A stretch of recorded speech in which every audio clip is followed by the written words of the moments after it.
chiro manyien makombani mondo jo ohala ochak tiyo kode. Chirono osebedo gi ywaruok chakre gedo mar rum ka jal manomiyo oraka mar gero chirono ne otamo jo ohala timo ohandgi kanyo ka wacho ni tend piny owacho mar kauntino ok ne ochule kaluwore kod winjruok mane giketo.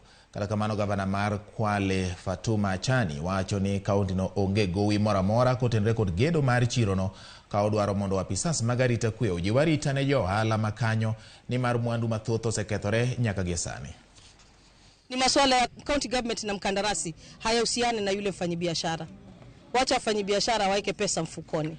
Na wafanyibiashara pia wakachukua hatua, wakaenda kotini, wakapata orders, lakini kwa sababu ni mnyonge, ile order ya mfanyibiashara haikutiliwa maanani, haikuangaliwa kabisa.